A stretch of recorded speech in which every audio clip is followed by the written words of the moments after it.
Io mi chiamo Titina Pigna, ho 65 anni, sono agronoma e sono responsabile ricerca e sviluppo della Guardiense. Sono un'amministratrice della Guardiense da circa 12 anni. La Guardiense è la cooperativa più grande del Sud Italia? Sì, sicuramente è la cooperativa più importante del Sud Italia, la più grande anche per dimensione, siamo 1000 soci. È stata fondata nel 1960 da 33 soci che noi definiamo lungimiranti e coraggiosi, adesso siamo 1000, coltiviamo 1500 ettari di vigneto e diciamo siamo stati sicuramente, se non la più importante, una delle più importanti pedine dello sviluppo enologico e vitivinicolo di questo territorio, il Sannio Beneventano. La storia è bella della Fondazione della Guardiense perché a fianco ai soci fondatori, che erano degli agricoltori, a fianco di questi agricoltori per rendere anche più solvibile al mondo bancario questa compagine diciamo più o meno improvvisata, si sono affiancati tre medici che sono diventati anche loro soci della Guardiense e 2 insegnanti di scuola elementare, 2 maestri. Quindi diciamo questa compagine di 33 persone era costituita da agricoltori, da 3 medici e da 2 insegnanti. E questi insegnanti coltivavano anche loro? Sì, sia i medici che gli insegnanti avevano un pezzettino di terra perché sul nostro territorio ognuno ha il suo pezzettino di terra e quindi loro sono entrati come soci avendo questo pezzettino di terra che comunque coltivavano facendosi anche aiutare da agricoltori e braccianti del posto. E coltivavano anche, producevano anche vino? Facevano facevano, qui la viticoltura la fa da padrona da sempre, diciamo, no? Quindi sicuramente anche loro erano dei viticoltori. Suo padre era uno di questi? Mio padre è stato un socio fondatore, ci ha creduto moltissimo, aveva un'azienda anche, diciamo, tra virgolette importante per il momento di circa 10 ettari e lui però ci ha creduto molto perché mi ha sempre insegnato che il benessere non si difende ma il benessere si diffonde e quindi è una bella lezione di vita questa e stiamo portando avanti anche con altri progetti questo discorso puntualissimo anche sull'uso della chimica, no? Perché lei capisce che utilizzare la chimica solo sulle viti che sono malate, non utilizzarla su quelle che sono sane, dimezza l'uso della chimica di per sé. In più con altri progetti siamo arrivati e soprattutto di difesa del suolo, quindi la cartografia pedologica di tutto il territorio, la zonazione pedologica del territorio, fino ad arrivare a produrre Animal Habitat. Questa planchina viene prodotta su tutto il territorio dell'Ignimbrite, anche questa dell'Ignimbrite è una bella storia perché circa 30.000 anni fa il super vulcano dei Campi Flegrei eruttò, le cene di questa eruzione si trovano anche nella zona in cui è stata poi fondata Mosca e su questo territorio le nubi ardenti che attraversando le pianure depositarono direttamente nel cuore dell'Appennino l'Ignimbrite, la roccia lavica, il tufo grigio. E allora noi abbiamo selezionato i nostri agricoltori che sono sul territorio dell'Ignimbrite e abbiamo prodotto questa falanghina che è straordinaria e l'abbiamo chiamata Animal Habitat, proprio perché trovare il vulcano nel cuore dell'Appennino è una cosa veramente bellissima ed è un prodotto importantissimo. Da quanto tempo si coltiva la falanghina a Guardia San Framondi? Allora diciamo sostanzialmente, qui faccio una piccola parentesi, nella fine degli anni 70 la Camera di Commercio di Benevento commissionò degli studi all'Università, alla Facoltà di Agraria, di Costici, per capire un po' le varie cultivati che c'erano, i vari vitigni che c'erano sul territorio, quelli che potessero avere potessero avere insomma degli sviluppi. Questi studi che si fecero su varie particelle ebbero una microvinificazione, e dalle microvinificazioni fatte, quella che esaltò tutti fu la falanghina.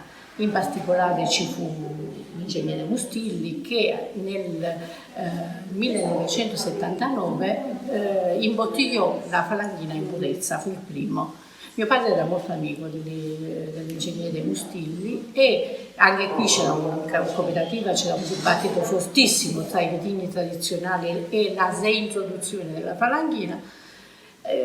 Mio padre senza indugi piantò 2 ettari di vigneto di falanghina, una in località Sapenzi a Guardia San Tramonti, questo è nel 1980. Io queste cose me le ricordo molto bene perché mi stavo proprio lavorando in agraria in quegli anni. E quali erano invece i vitigni tradizionali? I vitigni erano Abbasia di Caglia, il Trebbiano Toscano, insomma questi erano i vitigni. C'era della falanghina sul territorio, però insomma così non valorizzata al punto giusto. E piantò appunto, dicevo... Perché non era valorizzata al punto giusto? Ma forse perché non la si conosceva neanche troppo bene. Poi forse devo dire che è stato uno dei vitigni a cui il cambiamento climatico ha fatto bene, cioè queste ondate di caldo, diciamo, la fanno maturare anche meglio.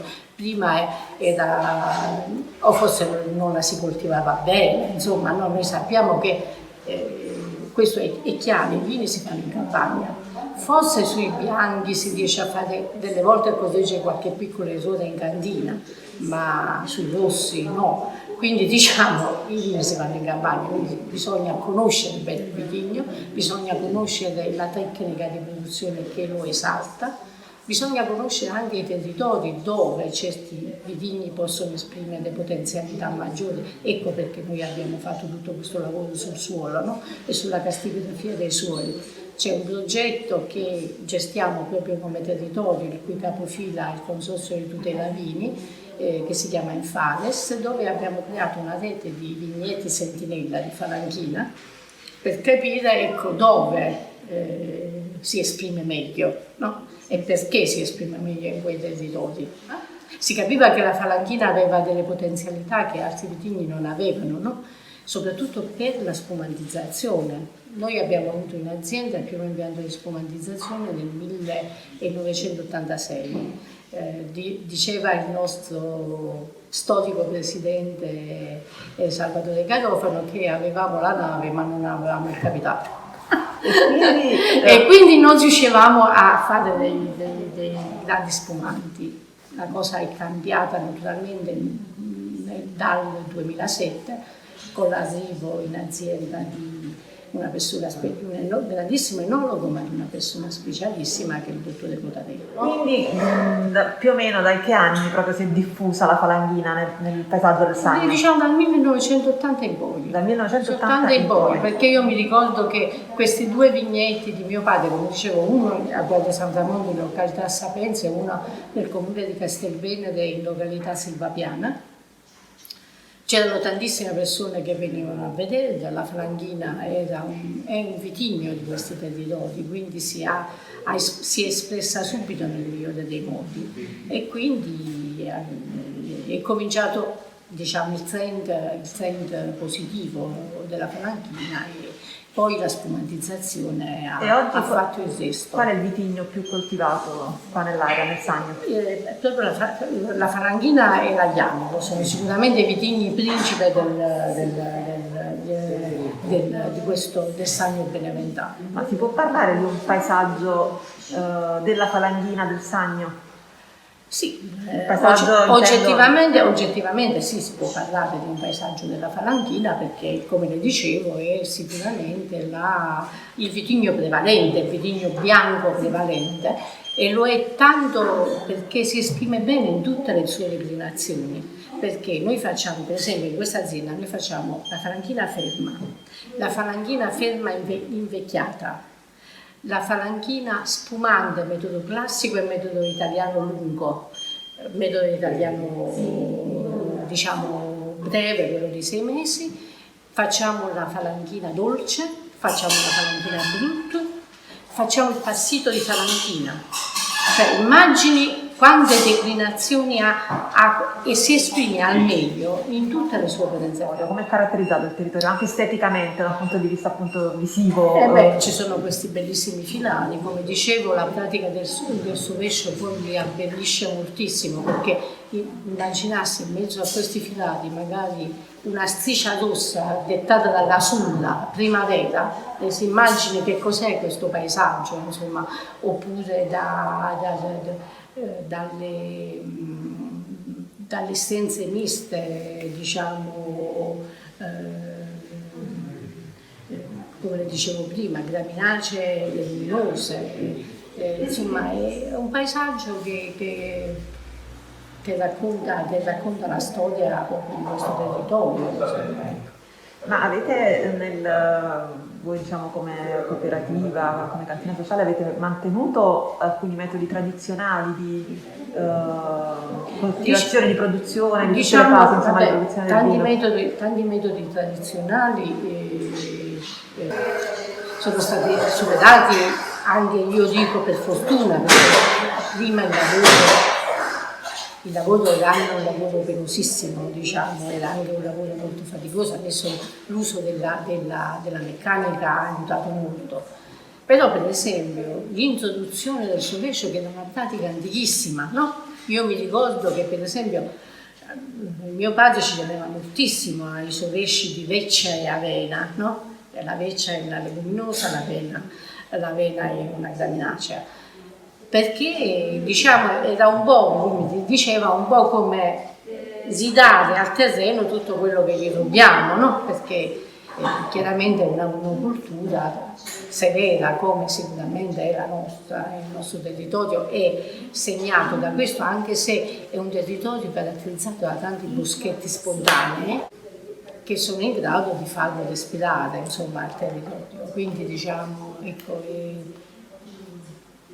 questa poi è la forza del nostro territorio. Per esempio la reintroduzione della pratica del sovescio è una cosa importante. Quest'anno saremo sicuramente in tanti soci, stiamo facendo delle sperimentazioni in questo senso.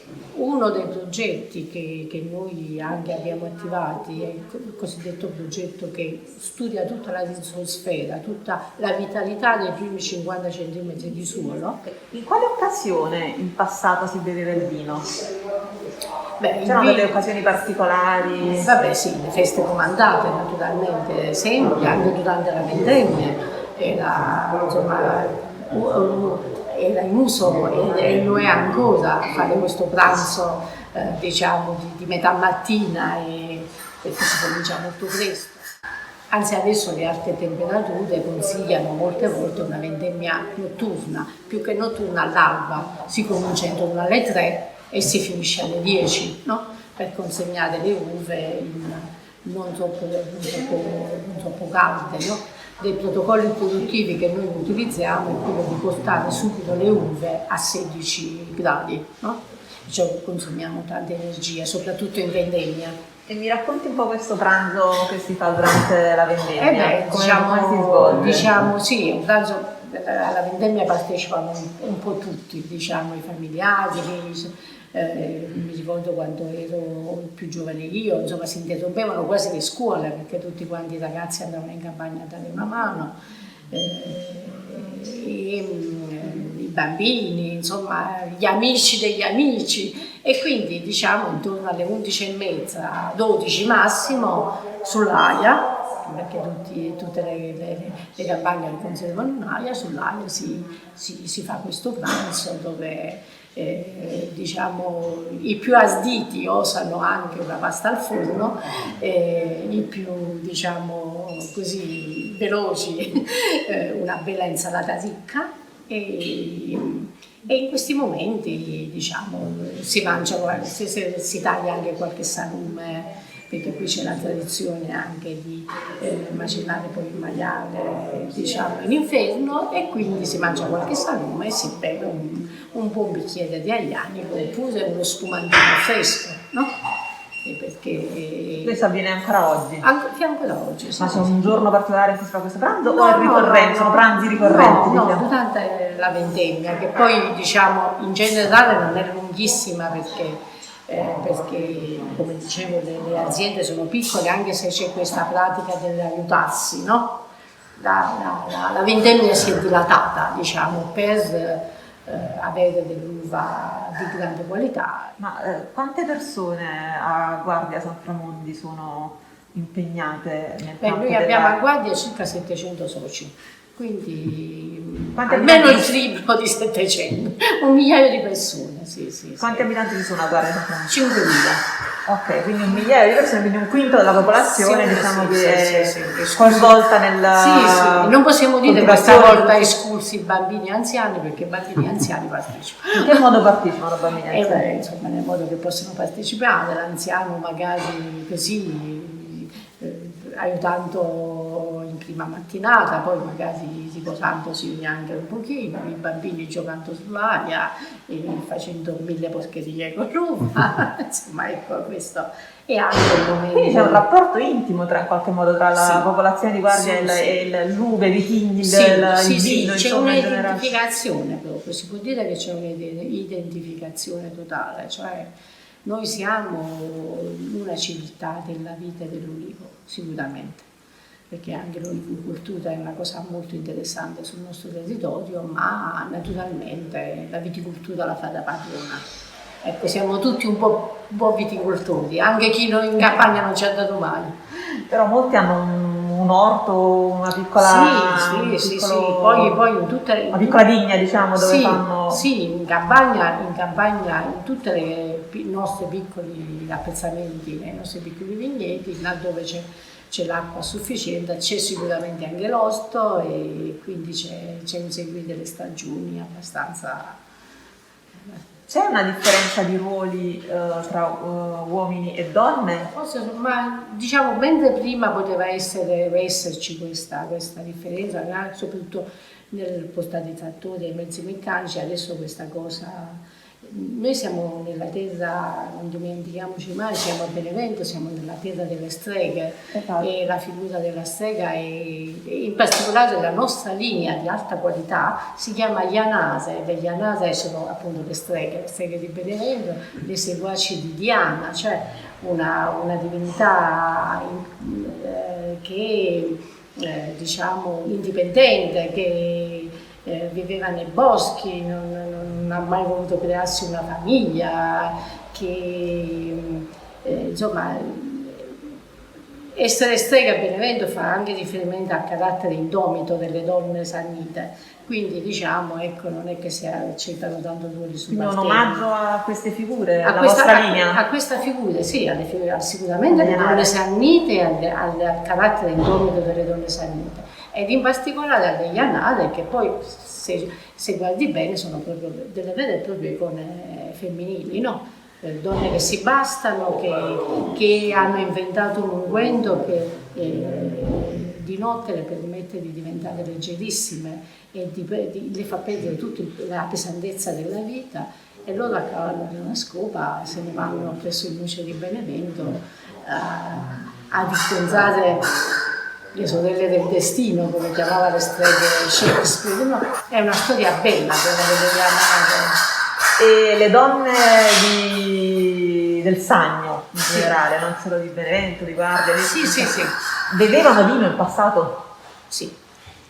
Bevevano come gli uomini, più degli uomini? No, diciamo il vino chiaramente, poi le donne sono di parte, hanno una intelligenza importante, e poi sono anche le persone che sono a guardia della vita, no? Perché insomma loro la creano e la tutelano.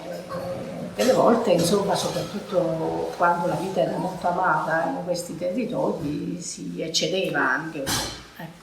Perché poi... Anche le donne? No, le donne no, perché come dicevo sono loro, hanno nell'identità, penso che femminile ci sia questo, insomma, dell'accusa verso gli altri, no? E quindi bisogna essere sempre presenti a se stesse. Per lei, intimamente, cosa rappresenta il vino?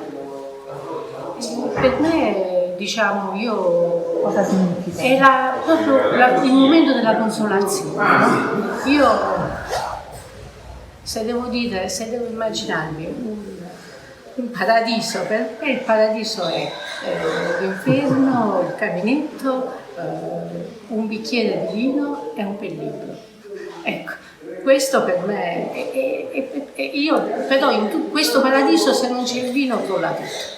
Ecco, quindi per me il vino è, diciamo, è il prodotto per eccellenza della consolazione dell'anima proprio. Mi racconta un suo ricordo legato al vino?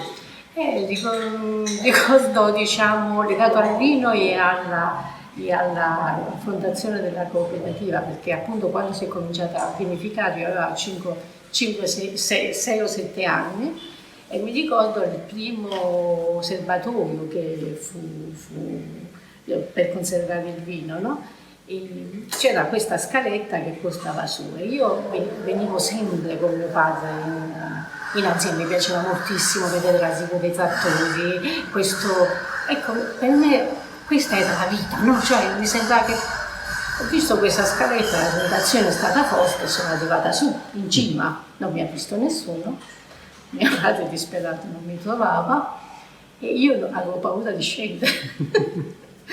E poi per fortuna qualcuno mi ha visto e allora io quando penso al vino, alla viticoltura, al saper fare, al saper intraprendere di questo nostro territorio, penso a questo episodio che mi ha dato la possibilità di vedere il mondo da un altro punto di vista. È vero che la Guardiense produce il vino che viene usato durante i riti settennali per bagnare le spugne dei battenti? Sì, è un vino particolare, insomma un po' acidulo, no? che appunto si usa per... prima ognuno, insomma, i battenti ci sono degli assistenti, delle persone che assistono, diciamo, la loro penitenza e in genere si prendeva del vino qualsiasi, invece un vino sterilizzato, un po' acidulo, ecco, perché diciamo c'è poco da fare, il rapporto tra lo scorrere del sangue e lo scorrere della linfa vitale nelle viti che diventa vino, c'è una forte d'altronde anche nei riti cristiani, diciamo, no? Questo è il mio corpo, questo è il mio sangue e quindi il sangue e il vino si identificano per certi versi, quindi loro non metterebbero mai nessun altro prodotto che sia disinfettante che non sia il vino. Allora produrre un vino appunto sano, integro, tappato, insomma leggermente acidulo che proprio abbiamo ritenuto... Acidulo che proprio? Che proprio disinfetta, insomma, atto a disinfettare, insomma, la spugna. Poi tanti nostri soci sono anche delle persone che insomma sono dei penitenti, insomma, per chi ha fede, questo è un momento importantissimo. E quindi un po' ce l'hanno anche chiesto, insomma, sostanzialmente, un po' ce l'hanno chiesto, un po' ce lo siamo posti noi come problema. E quindi sicuramente... E lo regalate questo vino? Sì, questo vino viene regalato, diciamo, lungo il corso della processione vengono messe tante di queste cassette che gli assistenti, da cui poi gli assistenti possono prendere il vino. Chi mette queste cassette? Membri della cooperativa? Ci pensiamo noi insieme, diciamo, a tutti, perché il rito settennale che culmina in questo atto di penitenza estremo, diciamo, e sono comunque dei riti importantissimi in tutto il paese, tutto il paese e tutto il circondario che partecipano, però quello ci sono dei momenti bellissimi in cui i rioni, diciamo, rappresentano quasi viventi tutte le vite dei santi o della Bibbia, che veramente è un teatro a cielo aperto. Poi ci sono le famiglie che fanno le ali per gli angeli, ci sono le famiglie che fanno gli scudi per i crociati, ci sono le famiglie che fanno le lance, è bello, è un laboratorio teatrale, insomma, ogni 7 anni. Insomma. E durante appunto le fasi di produzione del vino, la vendemmia, ci sono dei contadini, dei canti particolari che si vengono Beh, prima c'erano, adesso purtroppo questa tradizione si è persa, anche a tanti antichi, diciamo, poche persone ormai li ricordano. Sono delle tradizioni da riprendere sicuramente, perché chiaramente anziché prima era veramente la vendemmia, era la collina cantava, no? C'era questo canto della collina e che era meraviglioso. Adesso bene, devo dire no, non si sente più questa cosa. E tornando ai riti c'è anche una componente legata al ciclo Della vita. Beh, e anche dell'agricoltura. con l'agricoltura la statua in particolare, perché esce ogni 7 anni, questo è il rito proprio settennale, però in alcuni momenti tipo di grandissima siccità oppure dei momenti di grandi, diciamo la Madonna viene portata in processione in penitenza. Ecco, ci sono i flagellanti, perché poi a fianco, naturalmente non ci facciamo anche niente, a fianco a quelli che si flagellano, invece sono quelli che hanno delle catene enormi, si flagellano le spalle e fanno un po' da servizio d'ordine anche, perché adesso poi insomma arrivano 100.000 televisioni, così i giornalisti dei più vari e quindi diciamo è solo un rito di io mi ricordo una volta che non pioveva non so da quanto tempo, c'è stata questa processione, sono andati tutti con l'ombrello in processione, infatti a fine processione ha piovuto, voi immaginatevi, no? Che cos'è una Madonna che è una divinità che sovrintende il ritmo vitale, no? Quindi qua parliamo di processioni al di fuori dei riti di ogni Sì, settimana. sì, mettiamo un'annata che è un'annata particolarmente avversa, la Madonna può uscire in processione. Prima escono i cosiddetti campanelli, che sono delle campane che vengono portate da delle persone e suonate da delle persone che avvestono la popolazione che la Madonna è vigile, che sta per uscire. Prima escono questi campanelli, uscendo i campanelli poi non succede niente, esce proprio la statua ed è una cosa eccezionale l'uscita della statua, perché diciamo ha tutte queste problematiche, diciamo, penitenziarie, insomma. Ci sono a Guardia Conframondi parecchie persone che sono emigrate negli ultimi anni o anche nei decenni passati. L'immigrazione continua. Il vino funziona da legame sì, tra chi sta fuori all'estero e potrebbero essere dirvi i ragazzi del punto vendita quanto vino spediamo a tutte queste persone che sono fuori, anche tramite i social, ma quante persone abbiamo rintracciato tramite social, ma sui vini loro spediscono veramente tantissimo vino a tutte le persone che sono fuori. Insomma. Del Sannio, cioè dell'area che sono fuori? Sì, che sono fuori. Alcuni sono diventati anche manager industriali di grandi aziende, e quindi sì, c'è un legame fortissimo. Io dicevo prima alla sua collega che guardava un po' quelle scatole, no? Poi pensate che i figli dei nostri soci, quando si sposano, per lo più non fanno una bomboniera, prendono una bottiglia di vino che può essere più o meno importante a seconda di quando vogliono spendere